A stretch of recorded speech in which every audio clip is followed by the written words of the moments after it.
Mukesh Ambani create చేసిన ఈ కొత్త కంపెనీ మన దేశంలో ఉన్న electronics and home appliances market లో ఒక రెవల్యూషన్ ని క్రియేట్ చేయబోతుంది.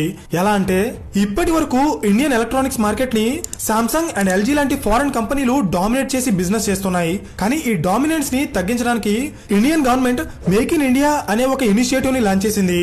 అంటే ఎవరైతే ఇండియాలో వస్తువులు తయారు చేసి బిజినెస్ చేస్తారో వాళ్ళకి గవర్నమెంట్ కొన్ని ట్యాక్స్ బెనిఫిట్స్ ఇస్తుంది.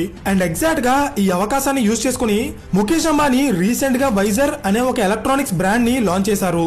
ఈ బ్రాండ్ అండర్ లో అన్ని రకాల హోమ్ అప్లయన్సెస్ ని ఇండియాలోనే తయారు చేసి సామ్సంగ్ అండ్ ఎల్జీ కంటే తక్కువ ధరకే కస్టమర్స్ కి అందిస్తారు. ఆల్రెడీ రిలయన్స్ కంపెనీ ఇండియాలో వాళ్ళ ప్రొడక్షన్ స్టార్ట్ చేయడానికి డెక్సాన్ అండ్ ఒనిడా లాంటి కంపెనీస్ తో డీల్స్ చేసుకుంది. సో ఈ వైజర్ అనే బ్రాండ్ మార్కెట్ లోకి వస్తే రిలయన్స్ కంపెనీకి ఆన్లైన్ అండ్ ఆఫ్లైన్ లో ఉన్న డిస్ట్రిబ్యూషన్ నెట్వర్క్ ని యూజ్ చేసి వాళ్ళు చాలా ఈజీగా దీన్ని కస్టమర్స్ లోకి తీసుకెళ్లిపోతారు. లాజిక్ అర్థమైందా? అయితే ఎలాంటి